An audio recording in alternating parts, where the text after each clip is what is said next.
비트코인의 미래. 보통 가격 차트만 보시죠? 근데 사실 그게 다가 아닙니다. 지금 수면 아래에서는요, 완전히 새로운 지도가 그려지고 있어요.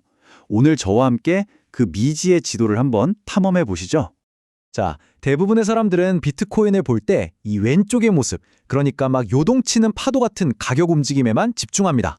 그런데 마이크 세일러는 진짜 중요한 이야기는 오른쪽에 있다고 말해요. 바로 조용히 하지만 아주 견고하게 건설되고 있는 새로운 세계, 새로운 대륙이라는 거죠. 바로 이 문장. 가격은 그냥 헤드라인일 뿐이고 진짜 이야기는 배관공사다. 이게 오늘 우리가 파헤쳐볼 핵심 아이디어입니다. 그러니까 겉으로 보이는 시끄러운 소음 뒤에서 금융 시스템의 배관 자체가 어떻게 근본적으로 바뀌고 있는지 그 얘기를 해보려는 겁니다. 좋습니다. 그럼 그 새로운 세계를 탐험하기 전에 먼저 우리가 지금 서 있는 이 땅, 이 거친 미개척지를 좀 이해해야겠죠? 도대체 무엇이 이 시장의 파도를 이렇게 거세게 만드는 걸까요? 그 보이지 않는 손은 누구일까요? 이 차트를 한번 보세요. 좀 놀랍죠? 비트코인의 무려 85%를 소수의 초기 보유자들, 우리가 흔히 크립토 오지라고 부르는 사람들이 가지고 있다는 거예요. 이건 뭘 의미하냐면 이 몇몇 사람들의 결정 하나하나가 시장 전체를 뒤흔들 수 있는 엄청난 변동성의 근원이라는 겁니다. 그런데 이 단기적인 시장의 소음이 단지 초기 보유자들 때문만은 아닙니다. 어쩌면 더 큰 원인은 바로 이 파생상품 시장, 특히 레버리지 거래에 있어요. 이게 뭐냐면 자기가 가진 돈보다 훨씬 큰 규모로 베팅을 하는 건데 이러다 보니 가격의 아주 작은 움직임도 거대한 파도처럼 증폭되는 거죠. 자, 지금까지는 시장의 혼란스러운 모습에 대해 이야기했는데요. 이제부터가 진짜입니다. 이 거친 파도 밑에서 지난 1년 동안 정말 엄청난 변화들이, 아주 심오하고 장기적인 변화들이 일어나고 있었거든요.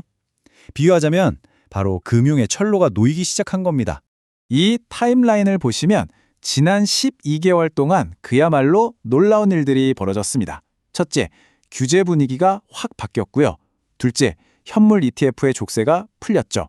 셋째, 제도권 안에서 파생상품 시장이 열렸고 마지막으로 현물 거래에 대한 공식적인 지침까지 나왔습니다.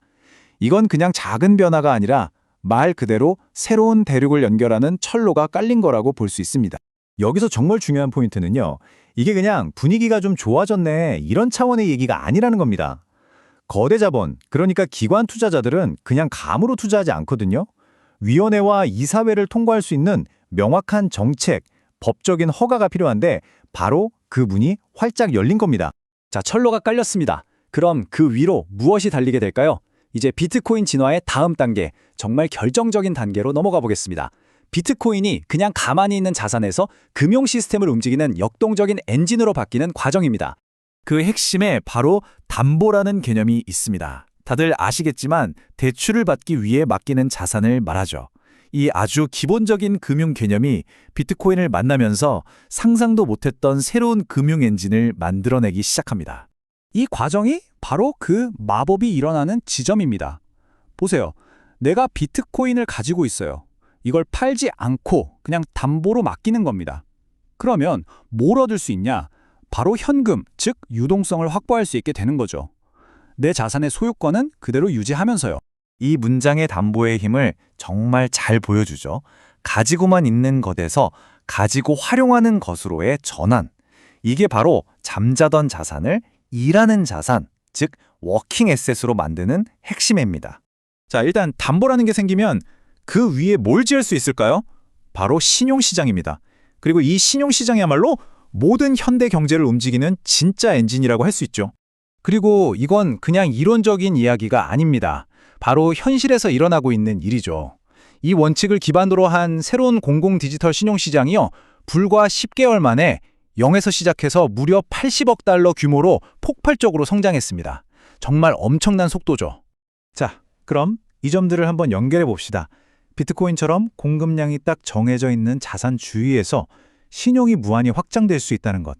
이게 대체 뭘 의미할까요? 이건 그 자산의 쓰임새와 수요를 기하급수적으로 늘릴 수 있는 엄청난 잠재력을 가진다는 뜻입니다. 역학관계라 완전히 바뀌는 거죠. 이제 마지막 퍼즐 조각을 맞춰볼 시간입니다.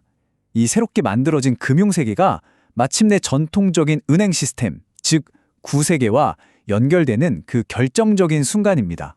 지난 한 해 동안 규제기관들이 계속해서 긍정적인 신호를 보냈고 마침내 은행들이 이 시장에 들어올 수 있는 명확한 길이 열렸습니다.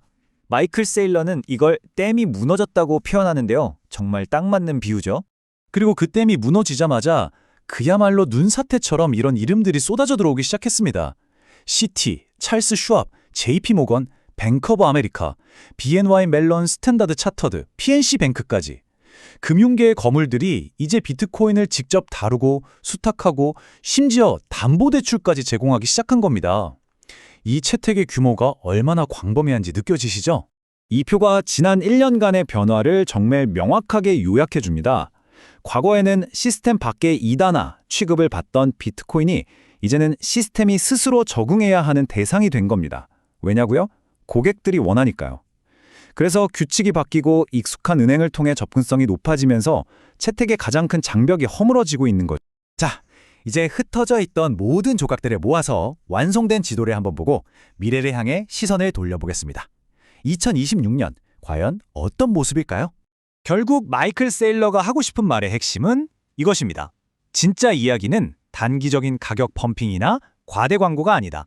진짜 이야기는 기관과 은행들이 대규모로 들어와서 서비스를 제공할 수 있는 바로 그 금융의 철로가 이제 막 완성되었다는 사실이다. 이겁니다. 자, 이제 철로가 깔렸습니다. 그렇다면 2026년까지 이 새로운 철로 위를 과연 어떤 종류의 경제가 달리게 될까요? 이건 단순히 가격이 오르냐 마느냐의 문제를 넘어섭니다. 사람들이 실제로 비트코인을 활용하는 방식에 있어서 완전히 새로운 시대가 열리는 걸까요? 앞으로의 여정이 정말 더 흥미진진해집니다.